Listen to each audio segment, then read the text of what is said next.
When I was going to grade school, Bowman School, I walked down the Tig Place, South Oak Grove Church, and then Harold and Jack and I walked over to Bowman School. That was my first year. Well, we come back through by the Fresleys, which is Aunt Martha Fresley, which she was a help, Edith's aunt, great aunt. Little kids. She said, "You children are hungry?" We had to come in and eat something sweet every evening. She had pie or she had a cinnamon roll or something, Then we'd walk up the road north instead of going straight west, because the boys had lived up there in the house right across the road. And we'd go up there and look at the situation over. I was a little kid, had it all jacked up, big wooden dolly wheels down there underneath it, Well, one evening we went up there and the wooden gut was gone. Damn, I didn't know where in the hell it went, Well, the old man that lived here, Roy Jones had bought that off of him over there. Roy's wife had some money, so they bought that from old man Jones. So they was digging a well, cistern, into that house. And he wanted a sack of Timothy seed. Grandpa had thrashed some Timothy seed. So I got on behind Granddad and riding horse. Somebody threw the damn sack of Timothy seed up to us. He held it in front of him. We come over here and rode up the damn hill down here. There wasn't no fence at all. That was all in corn shocks west of the barn. Got up here and they was down in that well digging. Well, then I see, Jones is all rough talking, And they come up out there cussing this and that, Well, there was the house right there, That's the where it went. Well, then later years, Roy was telling me about they moved it over here and they had Ralph Fragan, dad and uncle, move it over here as a steam engine. And it set 40 bushel of coal and 15 tanks of water. I don't know if it was that bad or not, but it was leaking all over. They pulled it down the road and up the hill there. They'd block up when they got to the bridges, and then go over the bridge and then let her back down and go back. Yeah, and pulled it over here, set it out there, And anyway, what I was going to say then the next year, well, we went 2 years. Edith, Aline and I did. And the third year in school, I don't know why we didn't go to Tiggs. They made us go across the field. So we went straight east from Benny's over there. Had to cross the creek. Well, we had a board to cross the creek. Well, Edith fell in the water one day. Said I pushed her off. I know I didn't, but she said I did. But we went by an old slave, Greer slave, there east of Oak Grove Church. And I seen his stone a year or two ago. He was born in 1847. He'd done the eyes turned blue, goddamn old slave, And his wife, she's about as old. And, Hatch Long, wife, she was a Greer. And of course she had a sister that married Ross Handley. And they had a brother, Ellick. But Grace, when she was born, her mother died at birth. So that old black lady raised her up, the grown lady. Times got hard back there in the late 30s, early 30s and late 20s. The county sent out a welfare check to her. It was $10. I think it's $10 for the two, I believe. They put an X on it, they endorsed it. I'd take it back to Grandpa and he'd take it down and cash it. Then I'd take the money back to him. Now that's what they lived on. I don't know how they done it. And he managed to get around in terrible shape, but he'd take an axe and get a tree cut off and drag it up to the house and cut it up in blocks of wood to burn to keep the house dry. And I always thought, by God, Hatch and Grace, they wasn't no paupers. Why they didn't help that old lady. That's just like a mother to her. But they didn't. I often wondered why they didn't, but I don't know. But they was nice. They treated us great. Cold. You children, come in and get warmed up. Well, hell, we was warm walking. Shit, we wasn't cold. But if a creek was up, by God, we stayed there. He'd see it that we didn't go down there and fall in the water. You know, the snow get to melt in the spring of the year. Wait till somebody come and get us, you know. They was good to us. Well, in later years, I wasn't really big enough to work in the field, but I was getting damn close to it. And, well, maybe I was in the field, I don't know. But anyway, he had him working in the barn, scattering the hay out. So that morning, grandmother had an old barrel churn. Well, I churned butter, that barrel, you know, about 15 gallon, plump, plump, plump, plump. That's the way you got the butter. So he come in for dinner and he called grandmother, Miss Annie, I seen that boy churning butter this morning. How about some of that buttermilk for dinner? John, you can have all you want. So she got him a pitcher of buttermilk. He drank a whole pitcher, folks. And after dinner, grandmother'd always take some pie and lemonade down to the barn where they're putting up hay. When they come on a load of hay, they'd take a little drink of lemonade and a piece of pie. Well, he come down, Miss Annie, I don't care for that pie. I'd sure like to have some of that buttermilk. So she sent me back up to the house to get another pitcher of buttermilk. Well, I got it and brought it down there. So he drank it. Well, goddamn, quit that night. And he said, Miss Annie, can I have another pitcher of that buttermilk? Yeah, John, you can have it. So she got him another pitcher. He drank it. Down the road he went. I mean, across the field. Didn't come the next morning to work. And they said, you get on your pony and go down there and see what's the matter, John. I went down there. Nan said he just now got home. He laid out all night. He was damn sick. It made him so damn sick. He never even got home. That's the last day he ever worked. Last day he ever worked? Yep. It wasn't very long after that he had a stroke. And he had a stroke. He lived a year or two after he'd had a stroke. How old was he? He was born in 47. And that was 30, I think.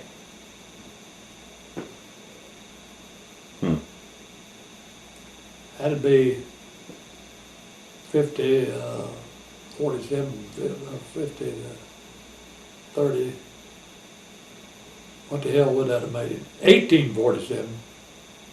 1847 died, that'd be 34 years. And then 30 years. Hell, he's 64 years old.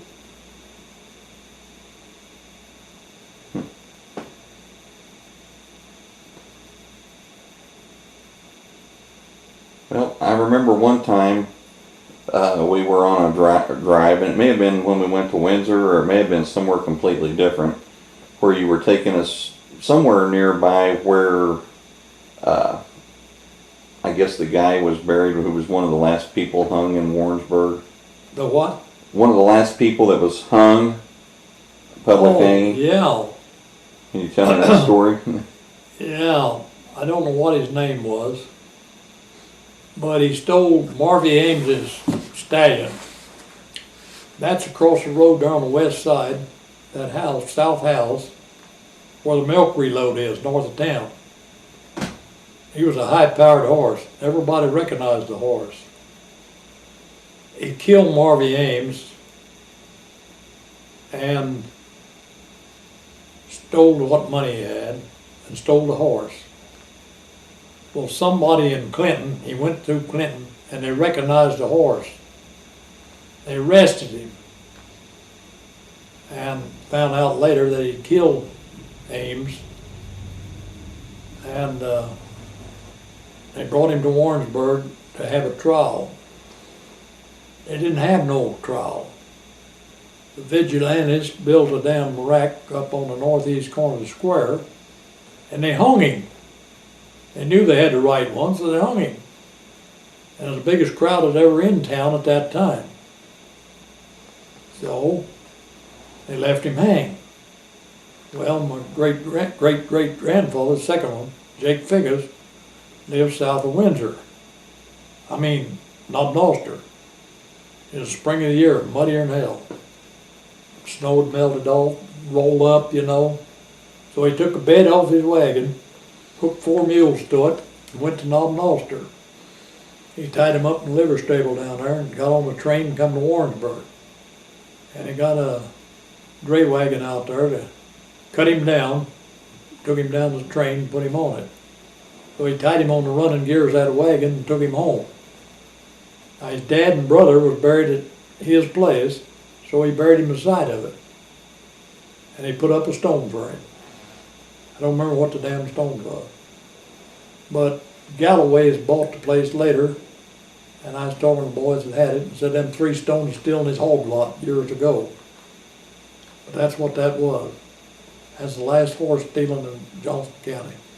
And where is the place where they're supposedly buried? I'm not sure I'm familiar with. Huh? I know I think you showed us, but where exactly is the place where the hog lot is that they're supposed Well, it's south of Noster on 23. You just the last road before you get to WW, you go east. Before you get to WW, you go east. First road north, go north a half a mile, and that's where it is.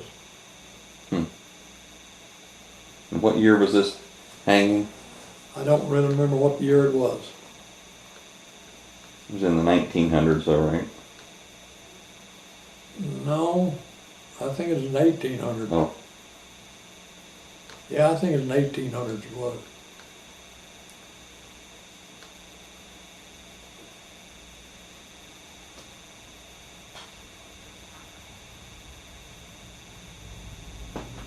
You see, I missed a piece on the Hanley thing.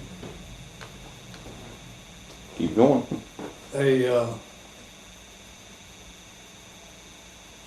Kay Russell brought it to me. She's going through the records. I don't know exactly what year it was, after he'd come home from the service, John Hanley. There was a man and a son. They know they stole horses. They knew they stole cattle. They were stealing them and selling them to the Union soldiers, officers, whatever it is. But they never could catch them.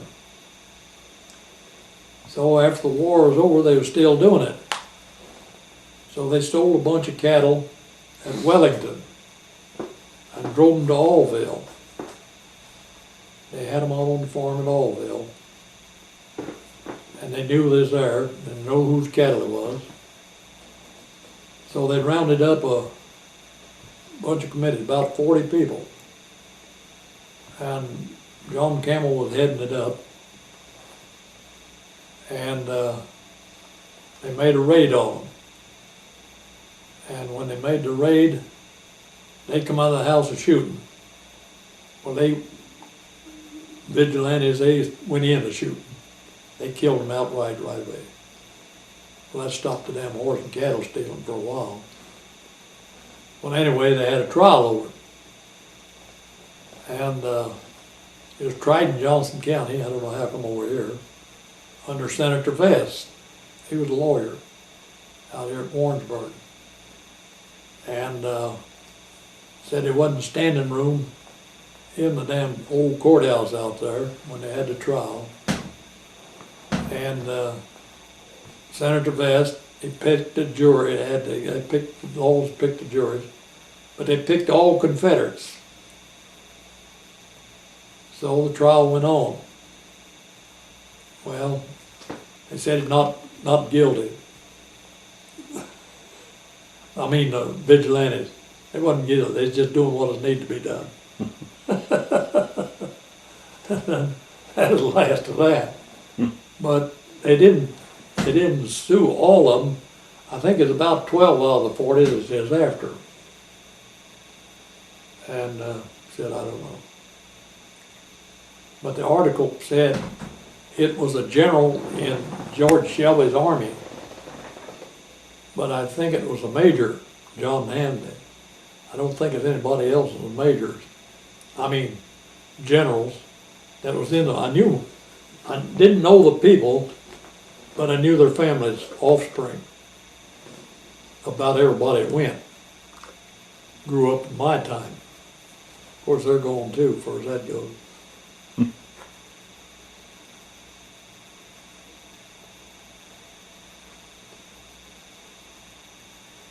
Well,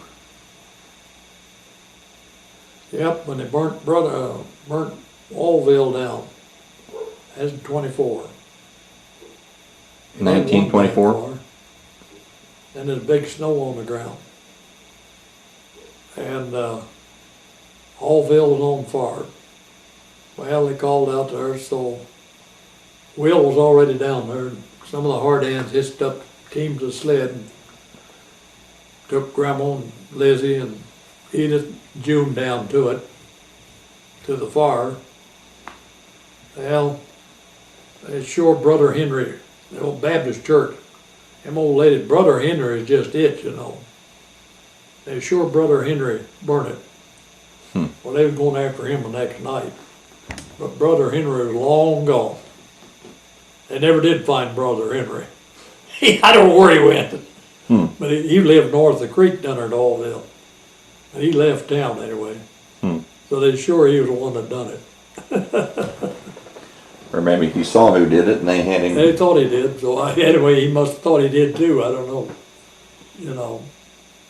Well, you've told me how that you hooked up with Grandma, but the other guy was wanting to go out with Aunt June, and so you had to go out with Grandma.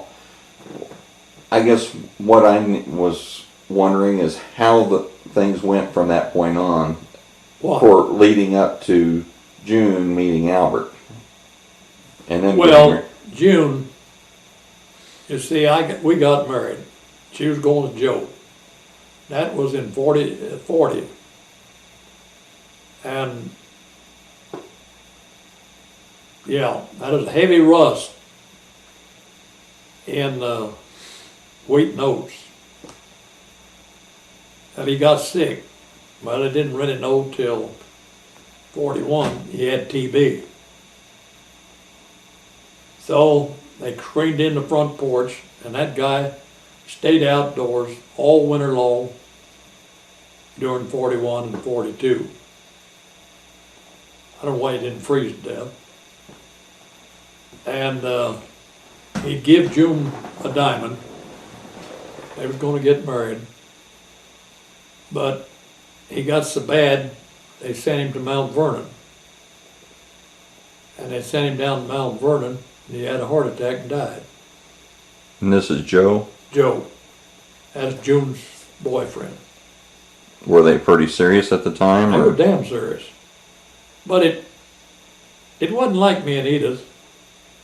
That pair argued every night they went out. I don't know whether it ever lasted or not. But Joe, he was kind of a damn clown. He couldn't be satisfied with anything. Always mouthing off. Little red-headed kid. And anyway,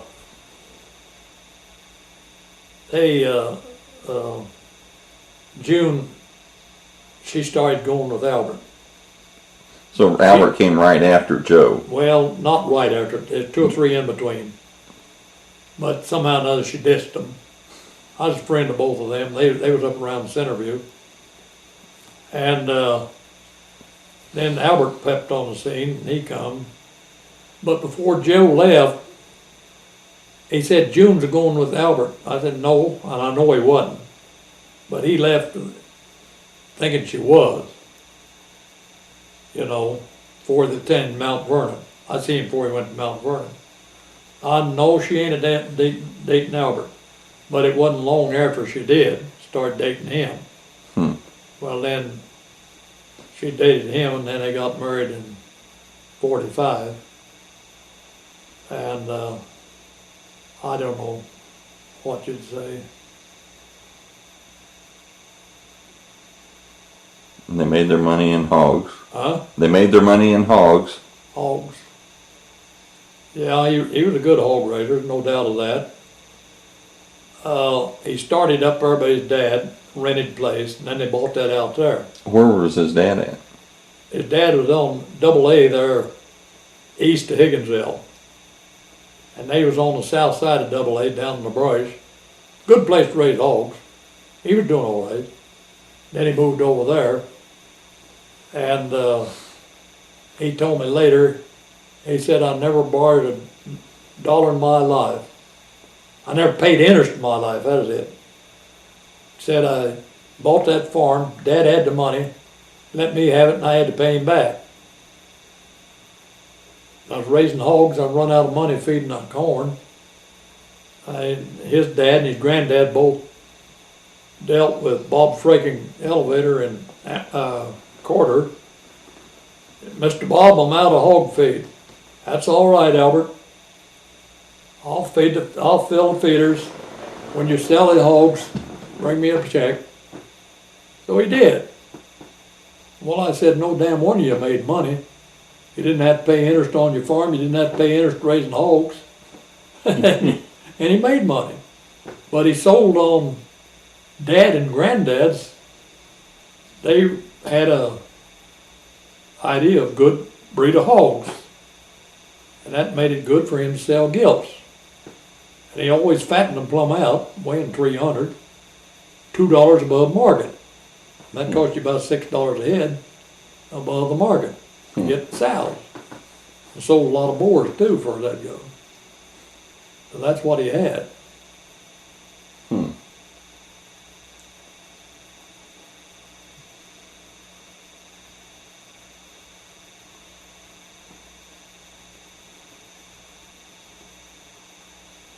No. Will never did like him, but he'd give him his daughter. Never did grow to like him? Huh? Never did grow to like him? He didn't really like him.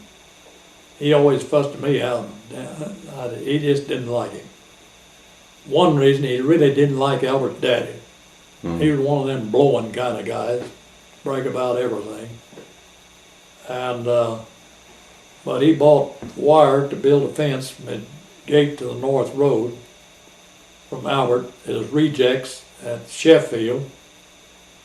Wasn't costing nothing. Well, you get me enough to build that. He brought it to him and charged him new price for it. Well, he had a conniption fit, I'll tell you. I guess he didn't tell Albert anything, but he did me. Well, then later Albert bought a corn sheller, shell corn for his hogs, and he come down and shelled some for Will to feed his cattle. Well, I scooped the corn in the sheller and we put the cobs out in the wagon and blowed the corn back in the crib where I was getting it out of. When they got down, Albert charged him a pretty good price shelling corn. Well, goddamn, Junior, he bales hay and he picks corn. He don't charge me anything. Well, by God, I ain't a working for nothing. Well, the old man didn't like that either. Well, then, he was getting to wait on Miss Handley. Albert come down there with a wagger and tractor. What are you going to do? I'm going over and get some of them hedge posts. Now, by God, you ain't getting them hedge posts. Because Junior cut them. They're his posts. Now, I give you a hedge, and you cut a little of it, and then you quit. Now, your hedge is still over there. If you want a hedge post, you cut them. Well, Albert never did do that. So he went back home empty. That beat him off. Then really pissed him off. Granny was down. He was down. Old man Sholey come down to see him and her, and his mother, wife rather. Will, they make rest homes, and that's where you need to be. Now, by God, Albert, talking to Sholey, Albert, I'll tell you, I've got sense enough to run my business yet, and be goddamn if I'm going to listen to you. Now, you better get on back to Higginsville before we fall out for sure. Now, him and his old lady loaded up and went to Higginsville. They didn't come back. Well, I told Edith, you tell them, if they want to live with us, when I built the house, I made these 3-foot doors, in case she did get down, you can live with us. That's just exactly what I want to do. So I logged them up and brought them over here. That was May of '76. See, he didn't die till August in '80. I don't know. I liked the old man. He taught me a lot of stuff. Actually, he was better to him than my own dad was. When did Granny die? I think it was 77, wasn't it? That was before I came. Huh? That was before, both of it was Yeah. before I came in. I think it was maybe 78, I don't know which it was. You know, I don't know which it was, 77 or 8, I don't know. I know she was feeling bad that morning. Of course, she hemorrhaged to death what happened. She had that rupture, you know. And anyway, that's what happened to her. They're getting her ready to go to the hospital. Before they got out of there, she passed away. She didn't last very long. So how long was she here altogether? Huh?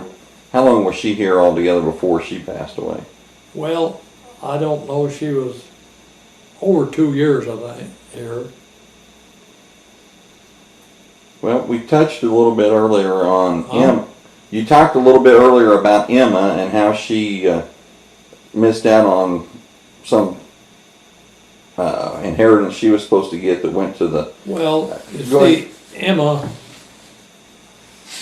run a restaurant at the junction 65, and I don't know what it went across, a blacktop going east over there south of Windsor. And Bill and his wife run a beer joint right beside of it. So they got to be good friends. Well, Bill's wife died. Well, Emma's husband was already dead. He just died sudden. He was working for an oil company. But she kept running her restaurant. Well, Bill moved back up here at Warrensburg. He lived out there on the east side of Warren Street, right again 50 there. And they had a restaurant there.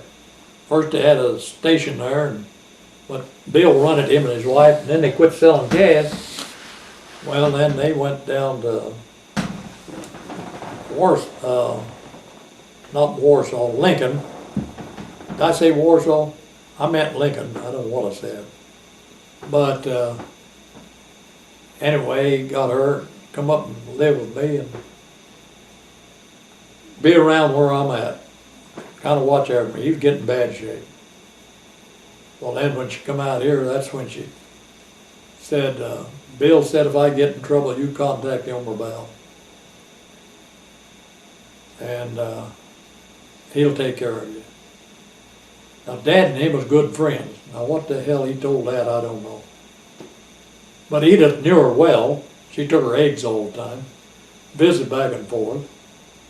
And anyway, she come here. And she was a lot of help to Edith, taking care of Granddad and Granny.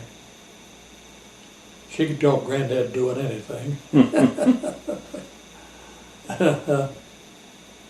I remember when they used to make the I remember when they used to make the strawberry preserves or Yeah. jam or whatever it was. That was always really good. How long was she here? Yeah, Emma was a good cook and all. Well, Edith was too. Like John Merle said, you could run 4 or 5 extra men on her. Dinner time, she'd have enough dinner for them. And Edith was that good too. She'd get something opened up. What year did Emma come here, and when did she leave? Well, I don't really know. I think it was about 73. You see, Bill come home with service. I don't know what year he got here. 72 or 3. But shortly after he come home, she come out here. Well, he bought him a Ford something, sport damn thing. And he was going, had a date. So Edith's going to wash his car up for him. Well, I had some creosote boards out there by the hen house. Well, she made mud there in the mud, didn't have enough gravel. Well, she was wearing sandals, so she laid them creosote boards down to stand on. Washed the car and her foot slipped. Stuck a splinter in the bottom of her foot. When it broke off in there, well, she went out there, Dr. Charles Johnson, he x-rayed it. Now, he's a doctor. Now, you all know wood don't show in an x-ray. We doctored that, and the leg, that up here on her leg was, well, let's see, which, I don't know which, this leg, I believe. The calf of that leg in the muscle part, they were just about like size of a hen egg. That muscle just rotted out, fell out.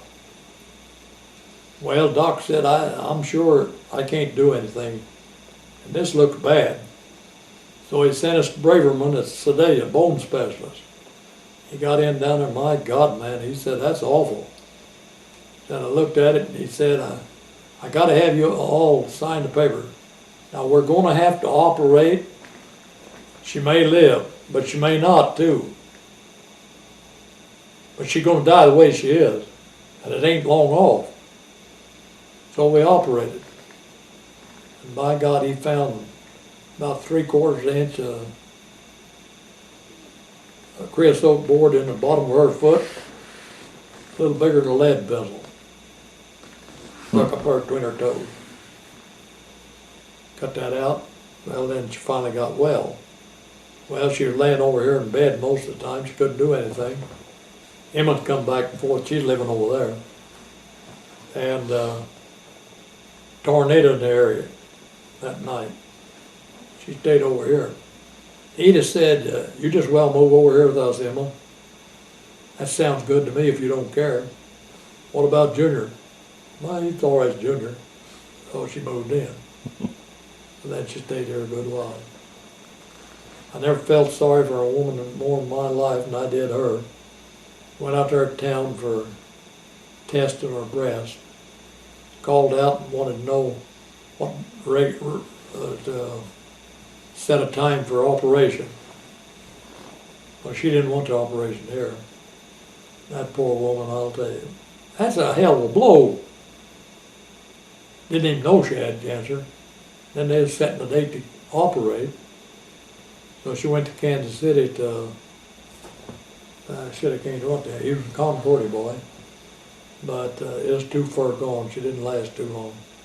And where was she living there at the end? Huh? Where was she living at the end? When she died, where was she living at? Well, she was with her daughter, no, her granddaughter, in Kentucky somewhere when she died. Now her husband, her granddaughter's husband, always a pretty good guy, but he messed around with horses a lot. But his main trade was a horse shoer. He shoot horses. And we went and got her somewhere there. She was living at Highway, I can't think of the town now, southeast part of Highway, east of Dubuque. We went up 63 to Dubuque, then we went east on a highway there. She owned a house and lot there, but she sold it. And when she go up there, she had a cousin who lived right against the railroad track. She'd stay with her. And I went up there and moved her down here. She was living with her granddaughter out north of that town, whatever it was. Just had the house rented, they was living out there. We loaded that stock trailer up. Shit, I had about all I needed, I'll tell you that. It was full. So then we took it out to Lloyd's and put it out. Then she come back and got part of it. And my granddaughter, no, it wasn't a granddaughter, it was her cousin's daughter married a guy. And they come and moved her back to Highway for a little while, and then she went down to her granddaughter's in Kentucky. But the one that moved her up there, he got killed in an accident. He worked on a farm. I don't know what the hell happened to him. He got killed in a farm operation. That girl's husband did. But I never did see him anymore, so I don't know. But you know, her son got killed in the World War II. And her other son, he was in the trucking business. And Emma had a little money. And she kept helping him till he broke her. She didn't have nothing when she left here.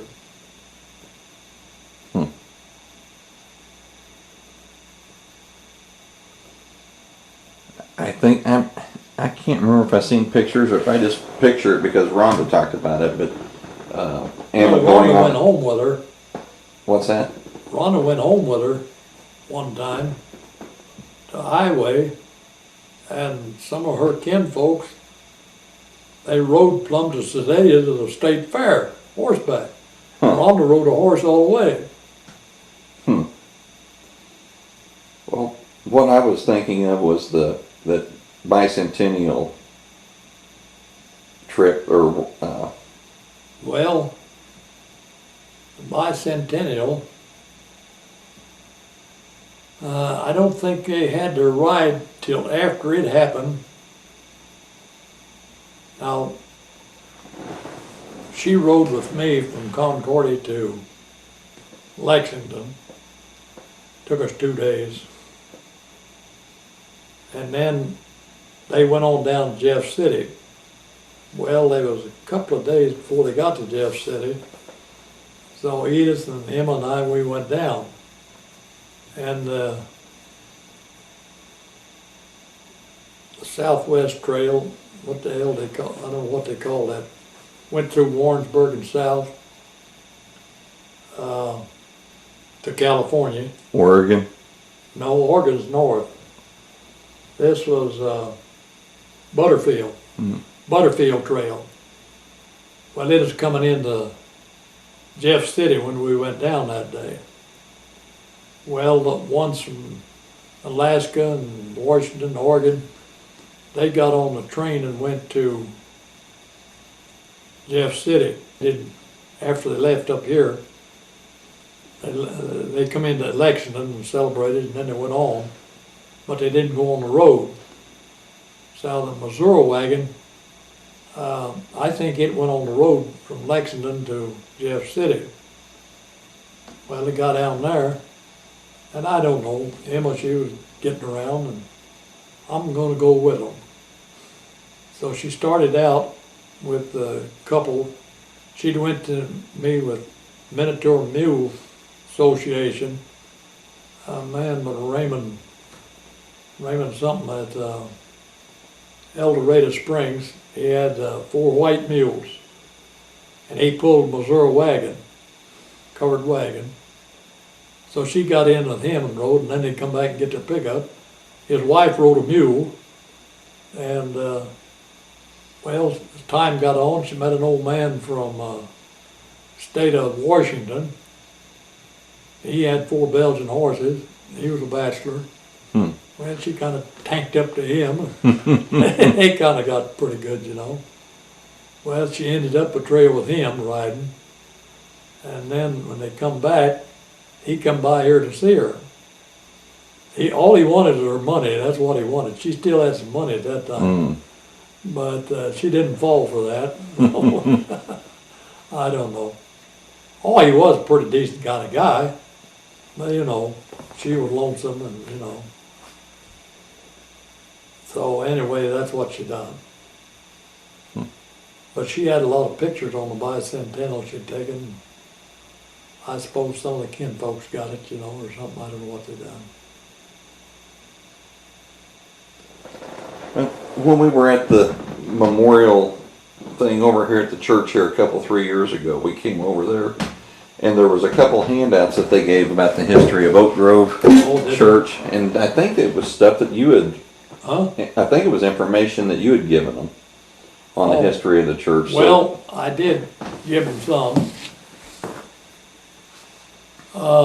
Mel Bachman out of Concordia, wrote a piece, put it in the Concordia paper. Well, he started out with Mary Scott. Well, Mary Scott, she was pretty good, but slipping just a little. And I was told about it, and I went to church there. Now, what she said, we had a meeting on the west side of the highway every now and then. And I think it's Locust Grove. Well, what it was, you went west from Locust Grove store, across to the highway, Oak Grove Church, across the highway, and the first house there, Darrell Marsh. Now that's Hoffman, settlement of Hoffman, one of the first in the country, about as old as Fayetteville. And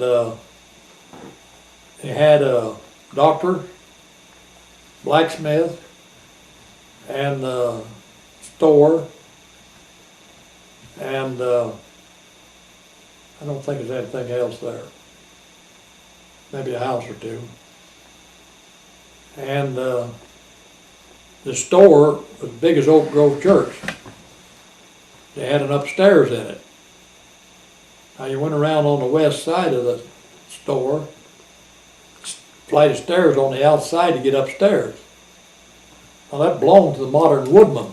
The top of the store did. The bottom of the store belonged to whoever bought it. Well, there's a man by the name of Plute had it, so he was going to have a sale. That was in spring of '30. And the stuff is, he had a lot of shoes and overalls and such as that. They'd been there so damn long, it's probably rotten. So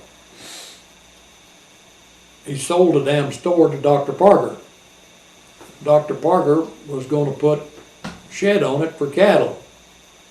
Modern Woodman owned it above it. Well, they wasn't going to stand for that. So the Woodmans had a meeting one night, corn planting time. It was cool that night. Granddad, he got a sack of corn cobs and put in the stove, kind of take a chill off the room. When he left, he looked and said there wasn't a damn bit of fire in the damn stove. But during the night, the damn store burned down. That solved the damn problem. So he collected his insurance and went from there.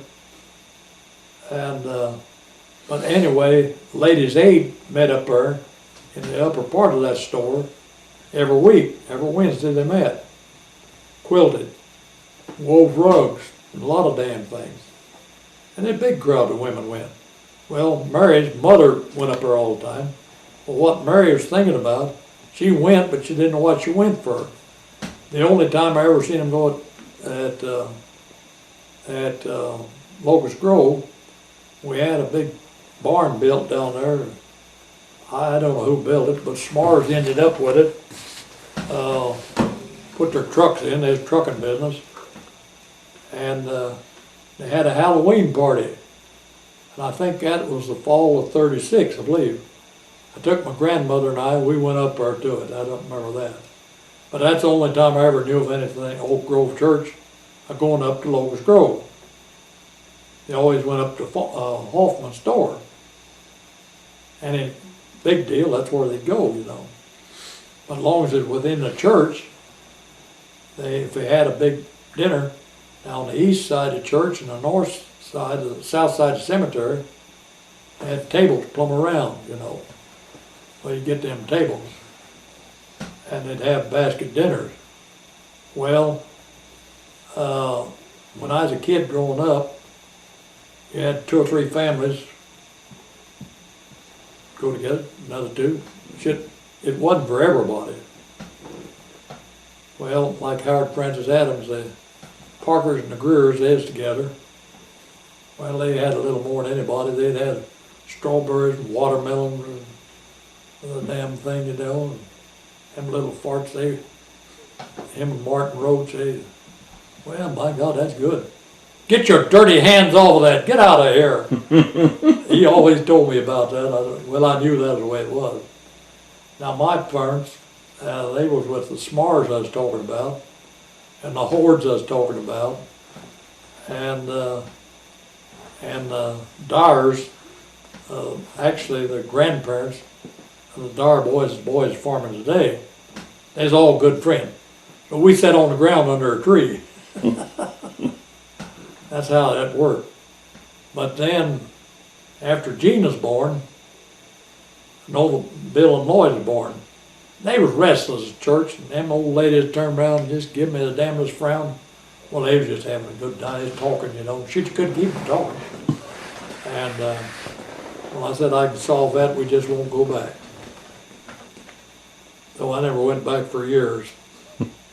When I did go back, then everybody was eating it together. Put it all on the same table and help yourself. Somewhere they quit that damn dividing up, you know. Them's the kind of things that help break a church up, you know that? Yep.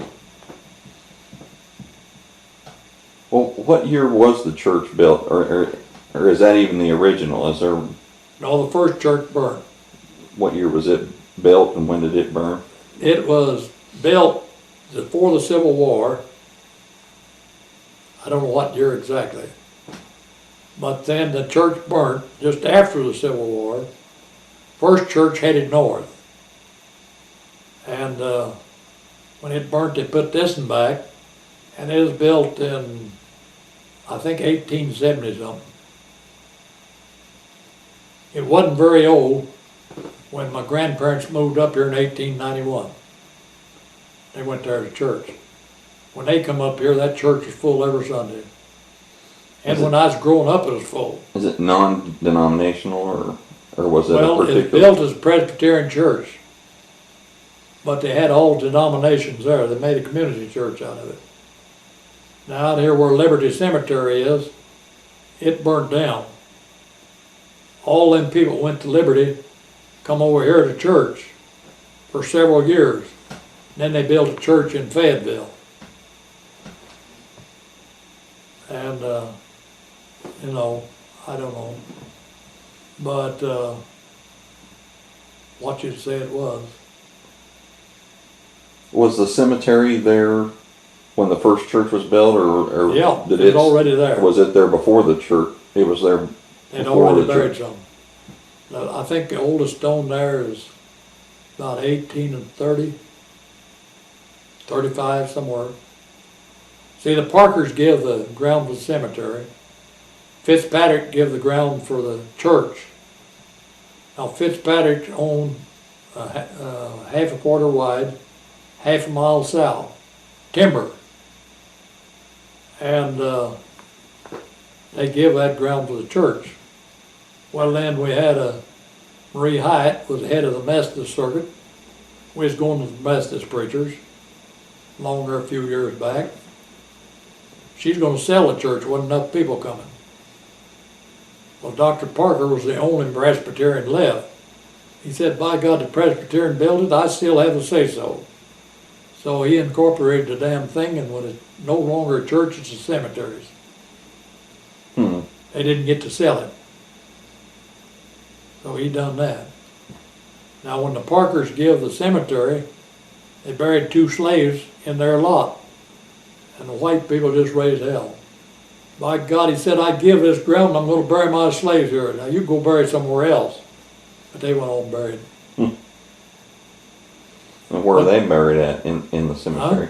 Where in the cemetery are they buried at? Well, it's just east, the north side of the church, and you go east there, about 3 lots. That's 20 feet, maybe 4 lots. And there's just 1 lot over from the outside over there to where they're all buried. And I think they've got 3 little ones buried there, died right at the same time. And they had diphtheria. And Bill Parker's brother, Dr. Parker, he just come out of graduation from medical school. And Parker's youngest daughter had the diphtheria. She was choking to death. And he grabbed out his scaffold out of his damn briefcase and slit her throat. Stuck a tube in there so she could breathe. And she lived. But they choke to death diphtheria. That's what you do. Hmm. So, I don't know.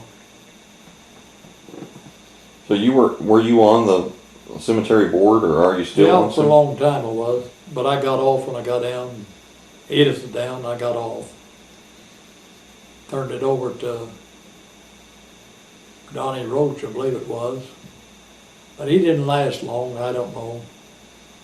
And Lloyd's on there now. And, but you know that's south of the church that Fitzpatrick had. 14 and 15, they cut that off timber. Windrowed it. Laid there 3 or 4 years. Weeds grew up in it, grass. Stuck a match to it and burned it up. I was the first man to ever stick a plow in that ground. Hmm. Never was plowed till I plowed it. It was full of stumps. It was a booger, I'll tell you. Them stumps hadn't rotted out. I'd hit a walnut stump, I'd pull it up with a plow. But if I hit them scrub oaks, the damn plow would trip. You know, I broke that air to them. In 3 years' time, you couldn't even find one. They rotted. But they had to have air to make them rot. They just laid there in the ground, you know, and it wouldn't rot. Well, the cemetery that's just down the road from us, do you know any of the history about it? Or, The one that's over there off 700 Road? no, I don't know anything about that. You don't know who the people were that had that or No. anything? You say 1,200? 700. 700. No, I don't know who had that. I've often wanted to walk out in there, but I haven't. See who the names was on that. Now you got one up there at Hazel Hill Lake. There. Whereabouts? It's on the south side of the lake up at the west end. About right straight south of that big house there. North of it, rather. There's a lot of stones there, but I don't have no idea what it was. Mason's taken a lot of pictures of He that did? cemetery that's over there by our house. Your house? He's probably, Huh? he probably could tell you You what might some of the find names some were. names on it, I don't know.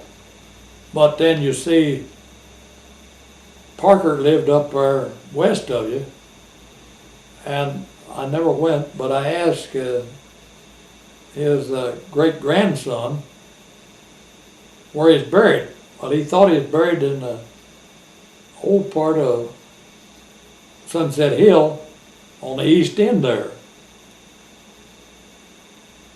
But I've never walked out there to see if I can find it. But he doesn't know either? It'll be For a sure? Parker, huh? But the grandson didn't know for sure? No, hell no. They don't any of them know. Huh. We waited too damn late to find out. So what, is there not names on them, or? Yeah, they got the names on them. Are you talking about that further south piece? No, it's right there where you driveway and you go in on the north side of it. The one I talked to, he thought it was pretty close to the driveway. Hmm. You know where you go in? Mm-hmm, yeah. Well, right in that area. See, Sunset Hill wasn't very big at the time he died. All that other, why, God dang, it wasn't very big when I was a grown man. Man, it graves, God damn it. They put a lot of them out there since then.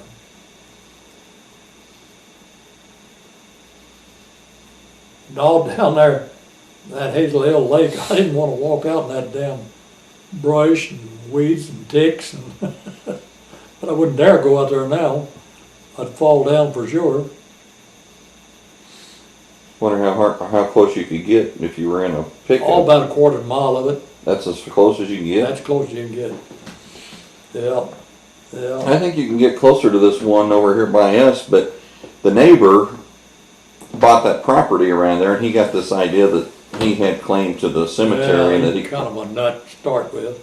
Yeah, and he still is kind of a nut to end with. But I don't know. There was a guy went to school with Grandma Hanley. Herb Fields was his name. He was pretty dumb. Couldn't learn a hell of a lot. But he was plumb out of this world when it come to figures.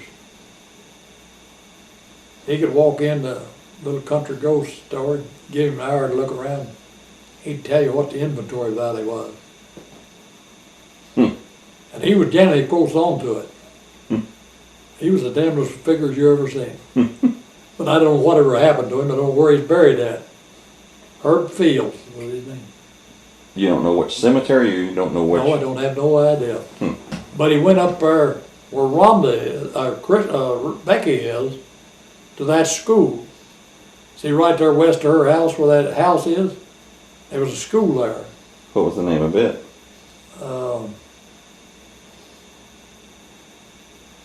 Mount Moriah. Mount Moriah was the school. They made a dwelling out of it when they went to Farmers, or they went to Farmers and then to Crestridge. And I think the damn thing burnt down somewhere in the deal.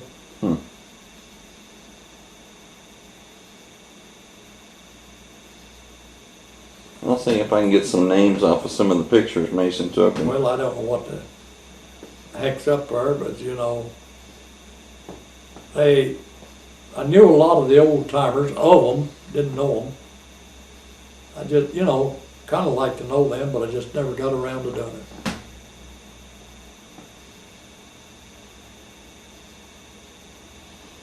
Yeah, we're probably ought to just knock off for a day and, it's within